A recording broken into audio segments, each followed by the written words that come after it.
All right, well, let's get this party started. Um, Welcome to the smartest people in the room. We are so glad you are here with us, and just by showing up, you are already demonstrating your very own smarts. Today, I'm pleased to feature two of my favorite Nashville and Washington operatives who've done more behind the scenes to advocate for and protect the interests of songwriters and copyright holders than perhaps any other two people you've ever heard of. I promise you will leave today more smart and more inspired than you arrived. Before we get started, please let me take care of some business. First, to the audience, please feel free to introduce yourselves in the chat window. The reason we do these webinars is twofold. First, we want to showcase really smart people and the amazing work they do day to day in the industry. But the second reason is a bit more nuanced. Many of you know that I am a music industry headhunter. I run the music practice at Turnkey ZRG, and I place music executives in roles throughout the industry. So by definition and function, I help people connect with companies.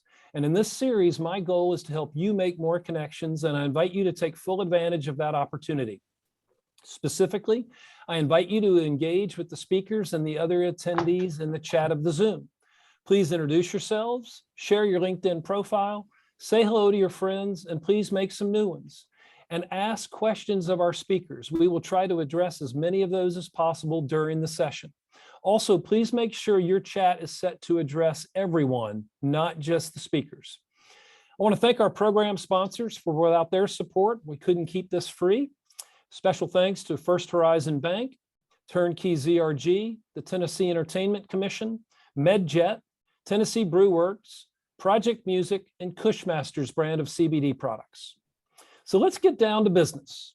In today's host seat, we welcome back my good friend and frequent collaborator, Bart Herbison. Songwriters have no better friend than Bart. He's executive director of the Nashville Songwriters Association International, the world's largest not-for-profit songwriters trade organization and advocacy group dedicated to the songwriting profession. Among the many huge accomplishments under Bart's leadership, these three stand out. Adoption of the Music Modernization Act in 2018, the most important copyright reform for songwriters in decades. Creation of the Mechanical Licensing Collective. And third, led the NSAI involvement in a 2016 Copyright Royalty Board trial that led to a historic 44% mechanical royalty increase for American songwriters. I can go on and on and on about Bart and his accomplishments, but it would leave no time to talk about the real focal point of today's smartest people in the room, and that is Mr. Jim Free. Jim Free's exposure to the art of lawmaking began in Nashville, Tennessee, where he served as administrative assistant to the Speaker of the Tennessee House of Representatives, Ned McWhorter, and then Chief Clerk of the House. He is a former president of the American Society of House Chiefs, Clerk, and Senate Secretaries, and was an officer in the National Conference of State Legislatures. In 1977, Jim brought his legislative experience to Washington to serve in the Carter White House as Special Assistant to President for Congressional Affairs. As an advocate for the president's programs before Congress, he worked on transportation, trade, and environmental issues, including passage of the Clean Air Act, the Alaska Lands Act, and national energy legislation. Before co-founding the Smith Free Group in 1995, Jim had been vice chairman of Walker Free Associates, a consulting firm he joined in 1981. At both firms, spanning 3 decades, he's been involved in representing major global companies in such areas as energy, entertainment, communications, healthcare, financial services, and transportation, and has developed considerable expertise in all those areas. Jim has given long-term support to the Carter Center's programs focused on peace and health. In 1999, he served as member of the Carter Center's election observation team, traveling with President Carter to monitor elections in Mozambique. His extensive Washington experience has been recognized with service on several boards of business, professional, and charitable institutions, including the Country Music Association, the Washington Center for Interns, the Branding Committee of the New York Stock Exchange, the Woodrow Wilson House, and the Country Music Hall of Fame and Museum. Wow, what an intro. Welcome, Jim. Welcome, Bart. Please take it away, Bart. My introduction would be, welcome, Jim Free, the most interesting man in the world. And I kid you not. And I don't know if I've ever told you this, Free. You're cool, man. Free, James Free, because that's what he's like. He's intriguing like James Bond, full of savoir-faire. I even love the way you talk, man. So let's get started. When I first started hearing about you in Tennessee politics, you were still in college at MTSU. Take us back. First in my family to go to college, went off to MTSU and kind of got all involved in as Jackie Kennedy used to say, Washington's a town full of class presidents. Well, I got into, she was right too, by the way. Yeah. I got into all that and got involved in all of that and became class president and all that. But the most important thing that happened to me at MTSU was they had an internship program, and you could get internships and go to the state capitol in Nashville. And I always think back at the luck of this, right? The serendipity. There was one here and one at the Supreme Court and one at the Secretary of State's office. I ended up, because nobody else had taken it, and I got the internship at the state legislature, came to Nashville, got assigned to a committee that was chaired by a new legislator, a great big old guy from Dresden, Tennessee, named Ned McWhorter.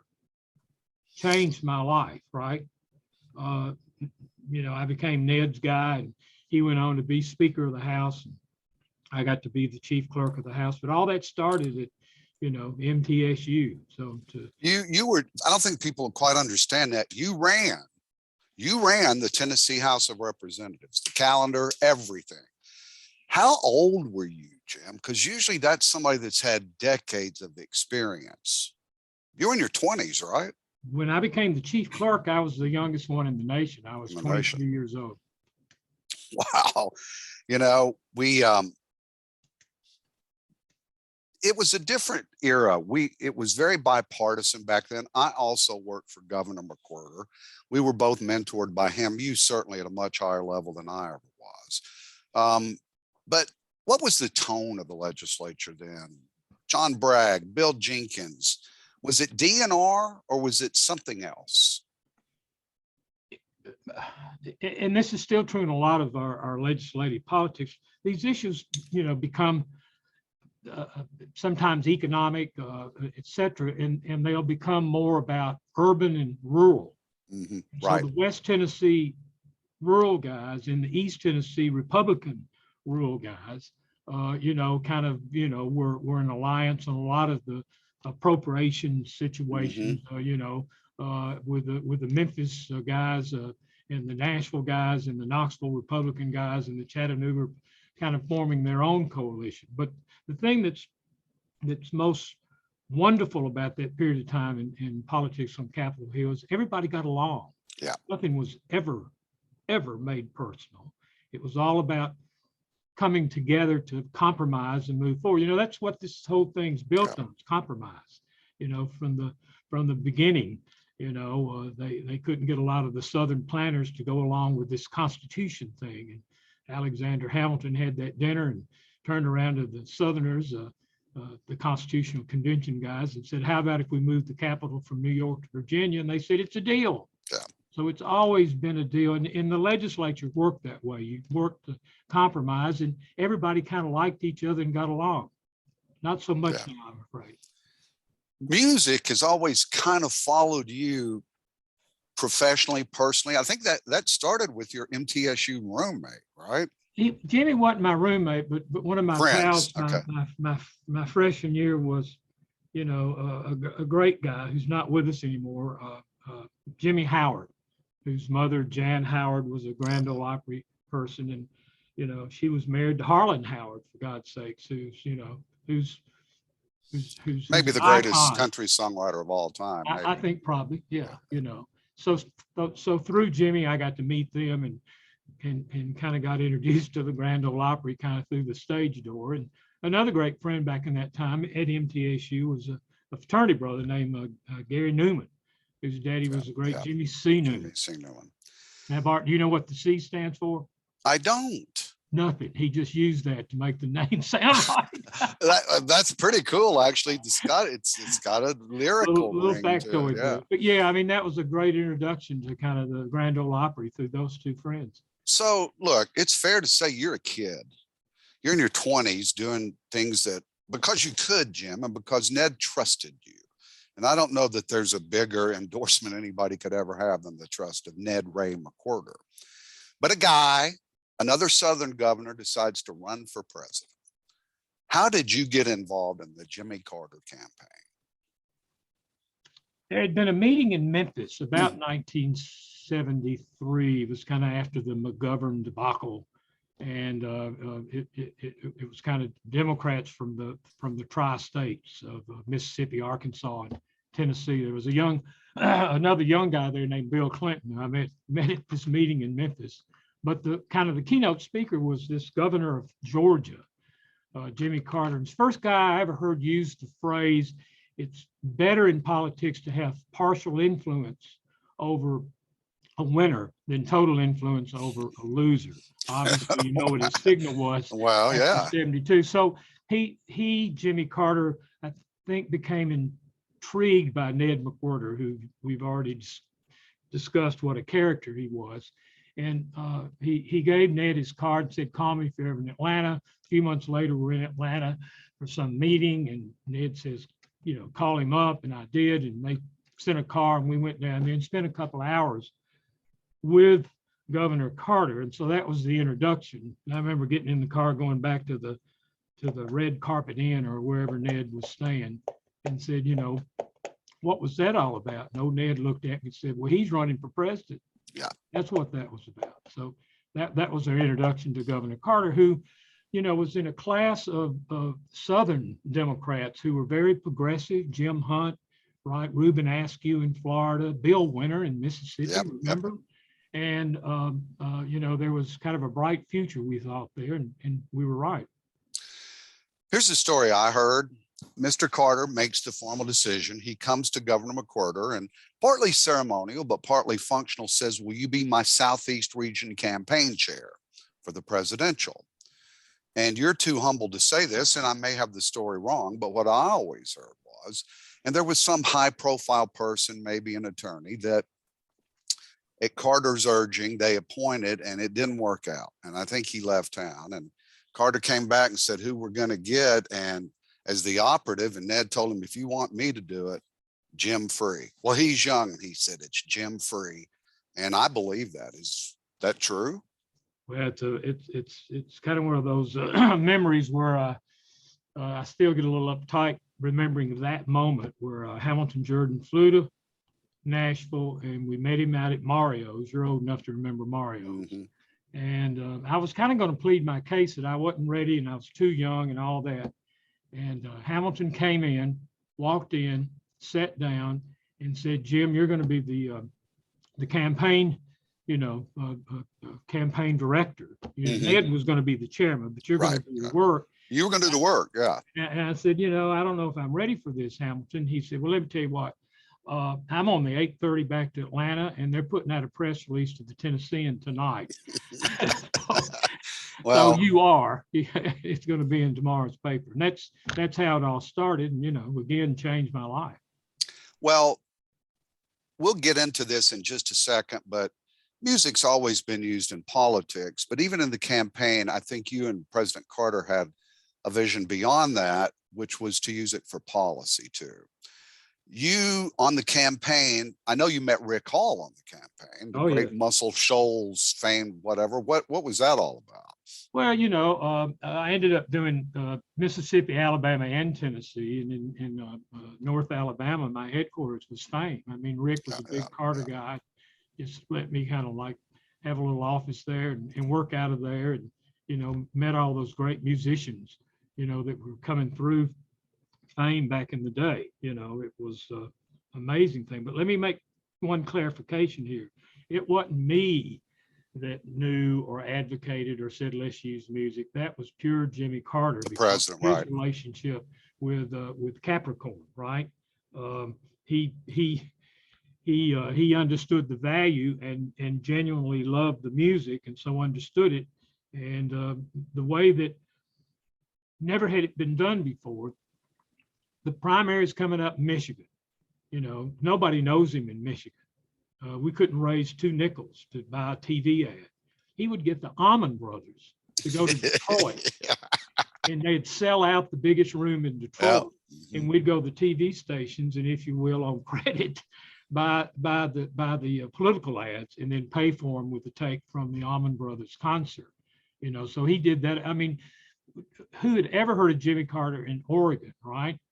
And Jerry Brown was running against us in the primaries. He was going to win Oregon, but the numbers started moving a little bit. And so Carter picked up the phone and called his friend Jimmy Buffett. So Buffett goes to Portland, Oregon, and gets, like 25,000 people to come out for this outdoor concert. And, hell, we won Oregon. So, yeah, it was amazing use. And you have to give Carter credit, understanding of culture called soft power. And I don't think it hurt when Dan Aykroyd played him on Saturday Night Live. He got a cult following, and he really did a good job of it, considering. Yeah. One quick story before we get into the White House days, Jim. In the 76 convention, I think, I've heard you tell this story about, we had a really larger than life character, a man of substance in the private sector and politics, named the late John J. Hooker. And I miss John J.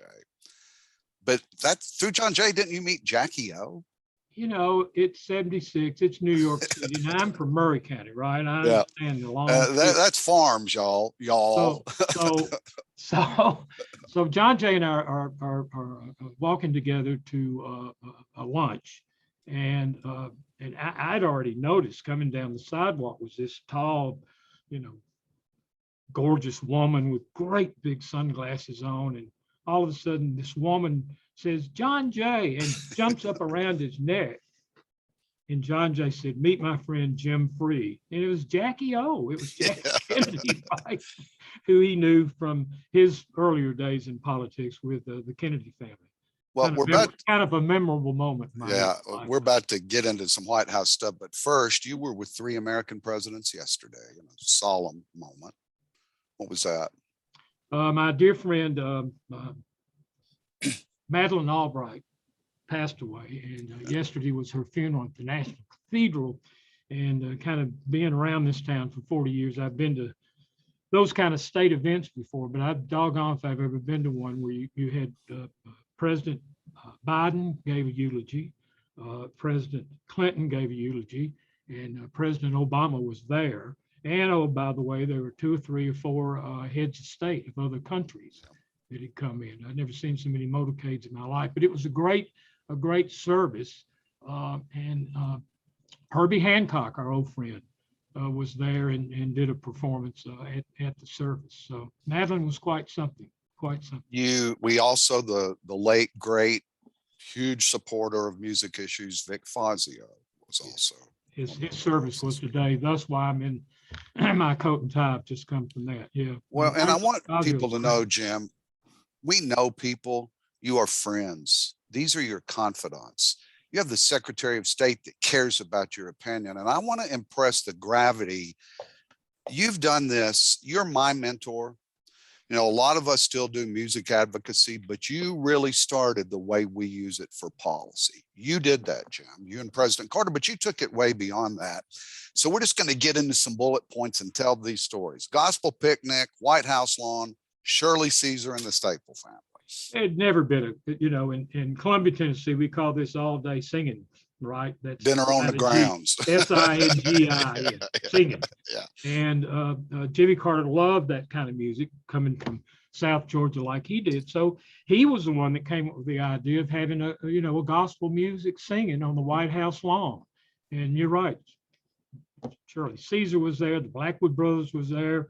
It was an amazing thing. Well, so was Congress and the Supreme Court. Everybody was there. But you can imagine a draw from Capitol Hill of members of Congress who might not have come to, let's say, a jazz concert, but they came for that, right? And, we were using it for public policy because those of us in the Congressional Liaison Office, we had our little 3x5 cards, and we were going to go see Congressman Bart Herbison and ask him about, voting for the Department of Energy bill that was up and things. So we did good and did good too. Well, I just want to point out, after the campaign, Mr. Carter hired you in the legislative office, and here's more stories. dinner with Vladimir Horowitz, and that's his wife was Toscanini's daughter. Toscanini's daughter. Isn't that amazing? Come on, Jim. Wow. He was brought in his love of music. There's a movie called Jimmy Carter, Rock and Roll President that I think still up on Amazon. If you go see it, it's kind of gives the whole breadth of his music, taste.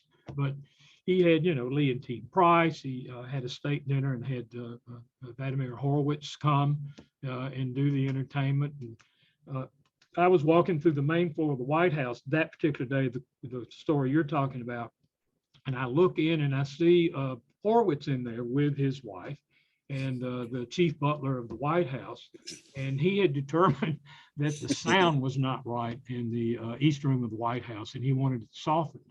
So Carter comes in about that time and sends the butlers out all over the White House to get every rug in the building and brought that and put it all over the East Room floor to soften the sound, which I will never forget. I mean, it didn't look right, but it sure did sound good. Trying to keep these sort of in some sort of sequence. Some may be out of sequence. A NASCAR event with Willie Nelson. Another one. I mean, you're getting a different target of policymakers to come to the White House because they're into NASCAR, and then they find out that Willie's going to do the entertainment. You talk about a sellout. It was unbelievable. But yeah, I mean, it was a great night. Newport Jazz Festival event. That was with Herbie and Dizzy, I think. Herbie and Dizzy and Sarah Vaughan. I mean, it was George Wein put it together for Carter, who invented the Newport Jazz Festival, and it was an amazing night. In this movie, I mentioned there's a scene where Dizzy Gillespie kind of forces Carter to come up and sing Salt Peanuts with him. Great night. Well, I think music too. Is there a better, not only politics but policy? It humanized Mr. Carter, I believe. He's one of us, He was at the Grand Ole Opry. Oh, a couple of times. The last time he was there was not so long ago. He brought Habitat for Humanity to Nashville. I don't know, about 6, 7, 8 years ago. Mhm. And Trish and Garth Brooks are very much integral and a part of Habitat with Carter, and they brought him to the Grand Ole Opry that Saturday night. It was a great evening. And Trish brought him to the ASCAP Awards the next Monday. It was That's amazing. exactly right. Yeah, exactly yeah. right. President Carter normalized relations with China. You're in the White House, but you get a call to get up to the Oval Office. What was that? Well, I'm in my office, going over all those papers. This is before computers, so you had to do it all paper, and there's always a stack that tall to go through before you went off to the Hill and did your real one-on-one job. And Susan Clow, who was the president's secretary, called and said, "Jim, the president wants to see you in the Oval Office now." And I kind of must have. That meant run. That's what she said. She said, "I'm talking about now." Yeah. So I took off my little short legs and ran as hard and fast as I could down the hallway and walk into the outer office. And Susan's there and said, go right in, go right in. And I walk into the Oval Office, and there's the president, the vice president, Zbigniew Brzezinski, the national security advisor, Secretary of State Cy Vance, and 4 Chinese men. And that was back in the day when they all wore the Mao suits. And so obviously they were. Carter introduced me to the Chinese fellas, and it was the new ambassador, the first ambassador to the United States from the People's Republic of China since World War II. Mm-hmm. Carter had normalized relationships, saying, it's pretty dumb to ignore these people. Doesn't mean we have to be great friends, but let's try. And the protocol of such a meeting is that whoever the president is and whoever the ambassador is, that president will end the hello and discussion by saying, is there anything personal that I can do for you? And this Chinese ambassador said, I want to go to Nashville. Background story. The PRC obviously kept tight rein on what kind of culture could come into their people. Mm-hmm. They had to approve everything. And one of the and this is back in cassette tape days, right? 70s. One of the things they approved was John Denver, right? Remember, it was pretty harmonious, pretty vanilla. Safe. That's the best word. And so the ambassador thought John Denver meant country all the way around and thought Nashville was the place he wanted to go. So the president said, "This is my guy from Nashville. Jim, would you please work with the ambassador's people and arrange a trip for him to Nashville?" Okay. So again, before cell phones, so I ran as hard as I could back to my office, and I called Frances Preston, and the rest became history because she put together this extraordinary weekend for the Chinese delegation that started off with a luncheon at the BMI headquarters. And Barbara Mandrell and her combo performed for the Chinese ambassador. Now, Barbara, there was an interpreter that explained to the ambassador some of Barbara's lyrics, right? Well, her big hit back then was what? Sleeping Single in a double bed. And so every time. And I'm not sure that would have met the culturally appropriate test. That's but. right. So I remember the Chinese ambassador just rear back laughing. But it was an amazing lunch too, because she absolutely, Mrs. Preston, had everybody who was anybody in the business part of music. The art stuff was coming later, but she knew that this was going to be about business. So she had the head of every kind of business in the city, making sure all the music business titans were there. On that same trip, was there a fishing outing or? No, I don't remember a fishing outing. We took him by to see Fisk and do all that. But the Grand Ole Opry Saturday. Oh, I misspelled it. Fish should have been Fisk. So yeah. Going off notes, you got so many stories, but back now you're at the Opry and Roy Acuff. What does Roy do? Roy did, gave him the guitar and remember the old ambassador held it just right. He obviously did like this music because he held the thing, and then. Mr. Acuff had to do the yo-yo with him. Yo-yo tricks, right? It was great fun for everybody. And the other thing, you got to remember, this is a different period. This is a different time. Yeah. The reception of this Chinese delegation by the Grand Ole Opry audience was just superb. We were both privileged. I'm sorry, go ahead. I hate to interrupt, but the best part of the weekend ends with Frances talking to her dear friend Tom T. Hall. Yeah, that's where I was going. Into hosting a brunch on Sunday. Well, again, this is 1979. This is Nashville, and it's Sunday. Everybody was still alive then. Hank Snow, Johnny and June, everybody came to this brunch at Tom T's house. And I've got a great picture somewhere here. I should have gotten out for you, but it's Jimmy C. Newman showing the ambassador how to play his guitar, and everybody's reared back, and over in the corner of the picture, John and June. And there was a moment of kind of tension's not the right word, but Dixie Hall rings the bell that it's time, for breakfast, for brunch. And there's a pause, because at any other situation on a Sunday, something like that, somebody would have said the blessing. Mm-hmm. There's a little pause about that because of who our guests were. From back of the room, June Carter and Johnny Cash started singing "Shall the Circle Be Broken?" Man, wow, I'm getting the chill bumps, Jim. I still get choked up just telling the story. And that was the blessing, and ended just a magnificent weekend. Well, you mentioned you were dispatched on some of this stuff or worked with Frances Preston. And that became a formal relationship when you left the White House. How? And for those that don't know, we may have some young guests. I rank her as the #1 icon executive in the history of the music industry worldwide. There was Frances Preston, then to me, everybody else. She was an amazing executive. She was an amazing person. She happened to be a woman. And, this is the early 80s. And I think Frances knew that you were going to have more issues in Congress.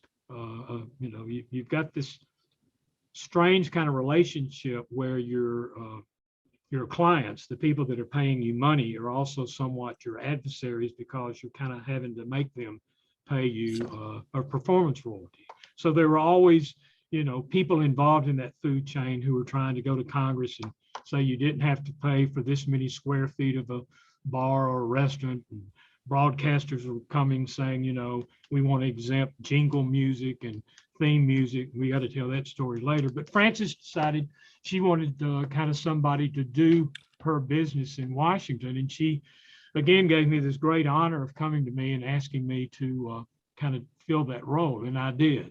And we talked about this earlier, back in that day too, policymakers on the Hill were not into these issues very much.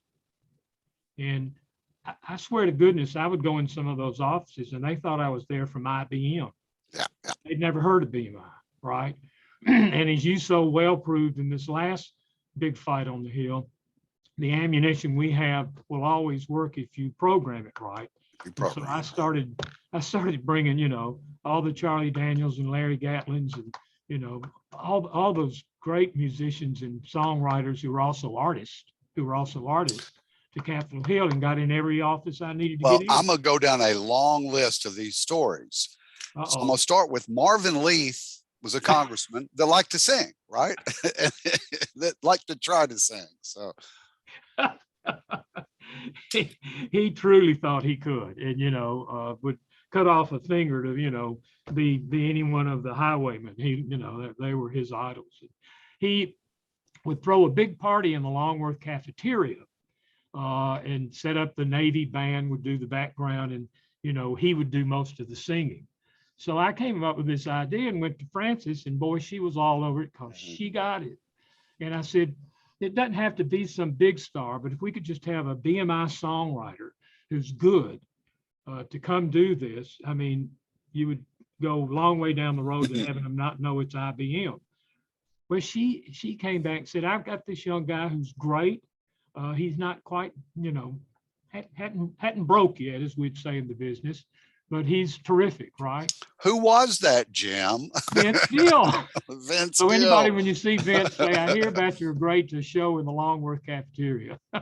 Well, we just lost, I don't even know, it chokes me up, a great advocate and mentor to me, Senator Orrin Hatch from Utah. But preceding Senator Hatch, Jake Garn was a senator from Utah. And he had a grandchild, I think, with some health issues. Take it from there. Boy, I want to take credit for this, but this is all Frances Preston.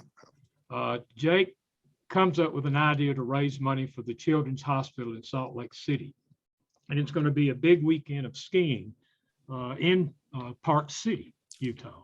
And, Salt Lake City has Delta and has American Express, and I don't need to go through the list, but there are a lot of big national corporations that have operations there. I'm not sure. I think it was Richard Parsons from American Express who talked to Frances and said, this is really good because he's going to get a lot of senators to come. So Frances and I go see Senator Garn and kind of cook the deal with him that instead of paying the big number to become a platinum sponsor of the thing, we'd supply him with talent. Well, I mean, Frances, she got some of the biggest names in country music, Willie Nelson included, and to come out and do this thing. And there would be like 24 senators that would show up for that weekend with their families. Well, again, a long way down the road to getting folks to understand what music meant, to understand that BMI was a business for songwriters. And it was great, but she did that.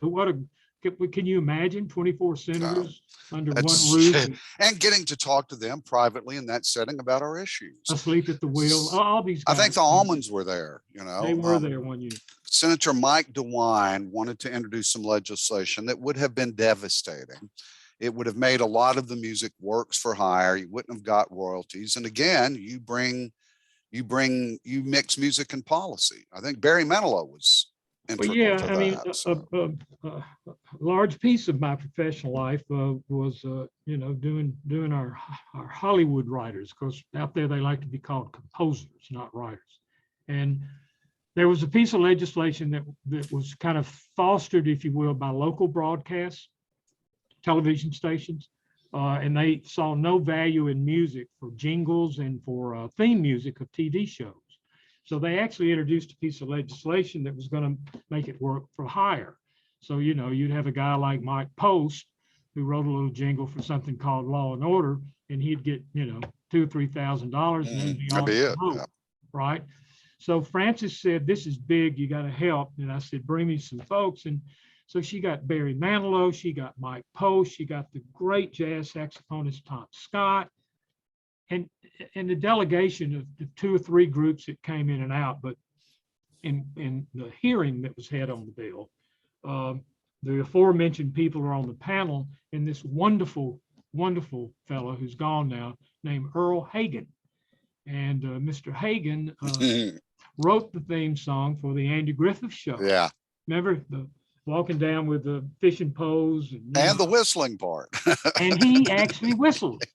It was Earl who was doing the whistling of the tune he wrote. So the night before at dinner, I said, depending on how these hearings go, you get a feeling. And if they're, you know, really cantankerous, then we probably won't do it. But if it's pretty positive, look for a signal where I'll maybe want you to lean into the microphone and ask Congressman DeWine, who is a good guy and our friend, and is current governor of Ohio, by the way, if it's okay if you, and don't say whistle, because that'll give it away. Can you hum a few bars of your theme song? Give him the signal. He asked DeWine. DeWine said, certainly. So Earl leans in that microphone and starts whistling that theme song, stops and says, Congressman, if you're on the other side of the house and you hear that, what do you think? And DeWine said, I think the Andy Griffith Show's on. I need to get to my TV. Well, we rested our case, right? We just proved value. We just proved value. Great story. I love that story, how it worked. I'm going to skip through some of these stories, pick out some of my favorites. I don't want to run out of time. You had already met Lionel Hampton at BMI one day. I think he ran into the glass wall. But on another occasion, you're invited to the Gershwin Awards. You have got so much more self-control than me, Jim Free. And Paul McCartney's there. But you're not going to ask. You're not going to tell this story, please don't. What happened? What happened? Well, like I've admitted to, Herbie Hancock's a pretty good friend, and Ann Free and I are at the table with Herbie and his wife and Faith Hill.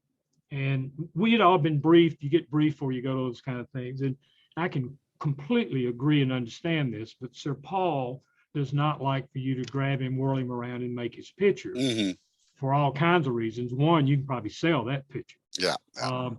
So we were told that. And Herbie Hancock is one of these guys, like Howard Baker, if you ever knew Senator Baker, who always had a little camera with him, just constantly making pictures, right? So he had this camera on him. I knew it because he'd made some pictures of us. And Paul McCartney wants to meet Faith Hill. So he goes to Herbie, who's at the table, and Herbie brings him over and introduces him to Faith Hill. And then Herbie works him around the table. And he comes to Ann Free and myself, and he said, you know, Jim Free is kind of the songwriter's best friend in Washington, takes care of all of our business and has for years and years. And Paul's catalog is at BMI. And so McCartney was very nice about it and gracious about it and all that. And then I did have the chutzpah to say, Herbie, would you make our picture? And so I don't know if it's here or not, but I have this great picture. Yeah. Paul in his arm around Ann and myself, and I couldn't believe it. And on the way home, I said, I can't believe I did that. And Ann had one of the great sayings, which she said, it's a long way from Herbie's camera to your hands. But it showed up, that picture did. An emergency event for the White House. You get Charlie Daniels. Somehow he meets Senator Hollings and he turns into a Republican. Well, I don't know if I would put it. The story is that it's June of 1981, and I like President Reagan and had met him way back in '73 when he was governor. But the phone rings at home. It's June of '81. I lost my job the last November of 1980, you might recall. And Ann Free covers the phone and says, I think this is a joke. The woman says, the White House is calling you. And I said, okay. So I put on the phone with the little ladies. I mean, the same operators were there then that were there when I was there. Hey, Mr. Free, how you doing? One moment, please, for Gail Burt. Gail was Nancy Reagan's social secretary, and they were having a kind of picnic on the grounds in June for all of Congress. And it was a country music theme, and the country music artist, who's also a good friend of ours, but I'm not telling who this is, had canceled on him. And so Gail was desperate. And she said, you know, this is Sunday, by the way, and the thing is Wednesday night. And she said, I've been told you're maybe one of the only guys in town that can maybe find somebody who can fill. Again, before cell phones and all that. And I said, I don't know, Gail, this is not a lot of lead time. And this is time of the year where everybody's out doing state fairs and making a living, but let me try. So I called Charlie Daniels. Hazel answered the phone, put Charlie on. I give him the spiel, and he said, but Jim, I thought we were for Carter. And I said, Charlie, we were, but he lost. And Ronald Reagan is all of our president. He is the president. And this would be at the White House, and it'll be for Congress. He says, oh, you think I should do this? And I said, absolutely. And he said, will you and Ann go with us? And I said, sure. They had invited us to go. So the part of the story you like the best, of course, is that me having just left the Carter White House and now walking around the front yard of the White House, all these senators yapping their head off, what are you doing here? Yeah. I must say I got great pleasure. But the rest of your story is that Larry Speaks, who I had known when he worked for Jim Eastland, was Reagan's first press secretary. And Larry comes over and said, the president would like to see Charlie. So I see them walk up through the Rose Garden, and Charlie was in the Oval Office with President Reagan about 40 minutes. And he came out a Republican. Love Charlie Daniels. Yeah, you're at a different White House Charlie event. You and the lovely Ann Free. It's at the Clinton White House, and you're there for a screening of the movie Wolf. Oh, God. I love this story too. I love this story. Well, I'd done some work for Sony Pictures, and it was a Columbia Pictures product. And so we were invited to this event at the White House, and the Clintons, clever, they were going to do the movie called Wolf, which starred Jack Nicholson, right? Nicholson. And they were going to make it in honor of Wolf Blitzer. So all, you know, pretty smart, right? Yeah. So it's now overtime for the cocktail party to be over to go sit down at dinner. And the First Lady, Mrs. Hillary Clinton, walks up to me and said, everybody's accounted for except for your wife and Jack. Do you know where they are? and I mean, like, get their asses in here was what that meant, like right now. Oh, yeah, big time. Big time. And I said, yes, ma'am, I have an idea. So if you've ever seen the picture of the White House from the Pennsylvania Avenue that has the columns, right? I go out that door, and sure enough, on the front stoop were Jack and Ann Free smoking a cigarette. I said, you guys get in here right now. Now, Sony Columbia Pictures, you worked for them. You met the great Walter Yetnikoff, and we teased this story. He was really responsible for the color barrier breaking on MTV. Walter was controversial, just, you know, bigger than life, amazingly loyal and good to me through my career. And, you know, the catalog of CBS records, which is what it was before Sony bought the whole thing, you know, everybody was on. I mean, Bob Dylan was on, everybody was, the Jackson, everybody was on CBS, biggest record label on the planet. Michael Jackson had started to break, and MTV wouldn't play it. Yeah. And I'm afraid it was because of race, and, you know, worried about. Well, it was all Duran Duran and Hall & Oates, and I think that's a fact. And you got to be honest on business. I think they were afraid it might hurt their audience, you know, and so they wouldn't do it. So Walter went to MTV and said, you know who's on my label? Everybody. If you don't play Michael Jackson's video, you'll get none of them. So that's how the color barrier, if you will, was broken on MTV.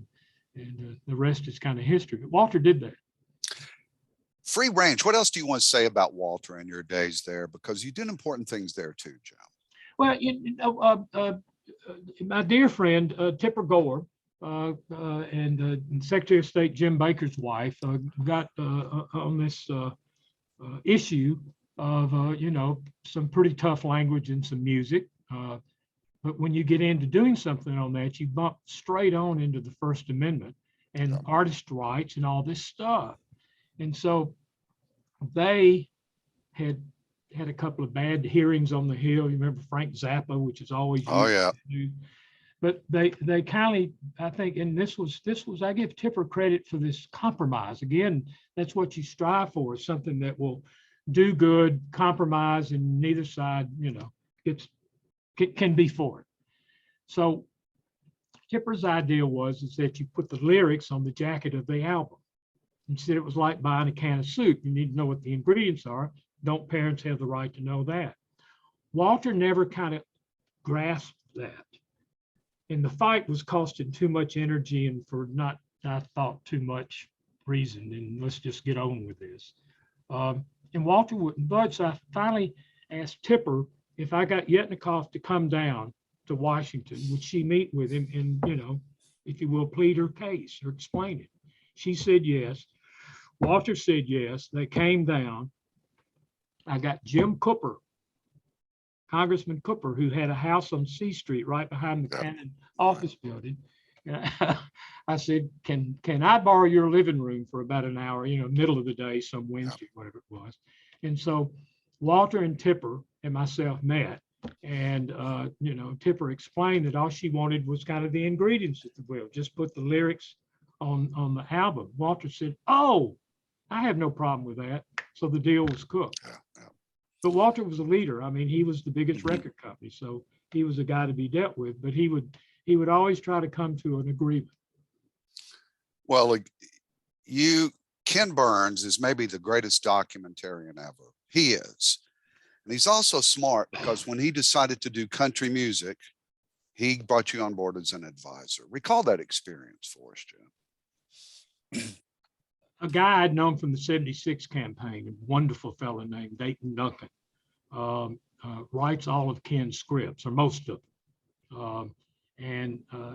He called me up and said, "Ken wants to talk to you." He said, "We've already run into you on this project 2 or 3 times. Would you help us?" And I said, "Sure." So Ken and I talked, and I was excited about helping him. And his quip was, your pay for this, Jim, will be at the end of the documentary. And they roll the credits and they get real fast and you can't read them. Your name will be there. I said, "I'm in. I like this." The interesting part of that But I think you helped guide him to focus on the creators. The creators and Ken's first question, an interesting question, if we could all go back in time, because it was true. He said, "Why Nashville? Chicago had a big country station. Atlanta had one. Shreveport had one. Connecticut, a lot of big country stations back then. Why did Nashville end up becoming the place that everybody came?" And I said, it's because of the Grand Ole Opry. And he said, "Well, what's the history there?" I said, "Well, there are 2 or 3 of the originals that are left that you need to come down and interview. And a couple of those folks have since passed away." And the answer to that, of course, is National Life and Accident Insurance Company. They own WSM and thus own the Grand Ole Opry. And Mr. Craig. By the way, that station probably covered 2/3 of America. Clear channel went all the way to the Rockies. Yeah. First, one of the first clear channels. So the insurance salesman, and Mr. Craig, whose family started it and owned it, realized that there was this huge market of, let's call them hillbillies, because we're all hillbillies if you're where we're from. We're living up north now in the industrial cities, Cleveland, Detroit, Chicago, right? And this is pre-air conditioning. And how brilliant is this? Think about this. So the NLT insurance salesman would go through those neighborhoods on a Saturday night, pre-air conditioning, everybody's window was up, and they'd listen. And if they heard them listening to the Grand Ole Opry, they'd go back to that house on Monday. Mm-hmm. Brilliant. And by the way, it worked. they'd come to the door and he'd say, I'm from National Life. And of course, every 15 minutes on the Grand Ole Opry, they were telling you National Life. And they'd say, oh, we listen to Grand Ole Opry. Have you ever met Roy Acuff? And they'd say, yeah, I met him last October, because Greg would have all his salesmen come in, do a party at the Hermitage Hotel, where the salesman got to meet all the stars so they could say yes to that question. They got in the living room and they sold that insurance policy. Business. It was brilliant business. The insurance company's now been sold a couple of times, but the Grand Ole Opry and this music that it fostered has become the number one, music in the world, I think. It's amazing, isn't it? A great story. I don't know this story, but you said I might want to ask you about snow skiing with Dwayne Allman, and one of the few times Francis got mad at you. I want to hear this myself. This was another. Francis was a skier, by the way. This was a thing that a lot of folks in Nashville back in that day will remember, called Country in the Rockies. TJ Martell raised money. I think it went to the Vanderbilt Cancer Center, the Ingram Cancer Center. And she would get big groups to come out and play that. And she got the Allman Brothers one year. And, if you're my age, I mean, the Allman Brothers, I remember them playing high school parties in Nashville back in the 60s, and they were called the Almond Joys. Anyway, the next thing you know, I'm on a jet ski, snow ski behind Dwayne Allman going through the snow. In that evening, Francis came up to me and said, don't ever do that. A couple personal things to me, Jim. Well, before we do that, Alicia Smith, your partner all the years. And again, I owe her like I owe you. You guys taught us how to do it all, but just a few words about Alicia. Alicia's my best friend. Yeah. Alicia and I became friends back during the 75, 76 campaign. When I kind of went to K Street with my consulting firm, she had changed careers and just kind of came over to volunteer. Okay. And then that became more than that. And then she became, a number one business partner in this whole adventure, particularly helping me with the entertainment companies, copyright. It's copyright, it's trade, it's, trying to expand the pie. Alicia is a graduate of the Corcoran School of Art.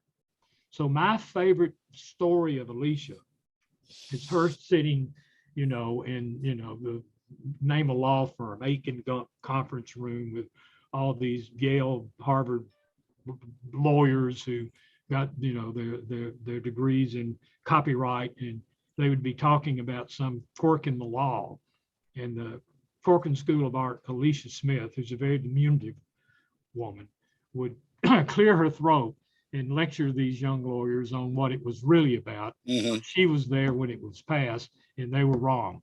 And that used to just thrill my heart. These guys would all have to admit she was right.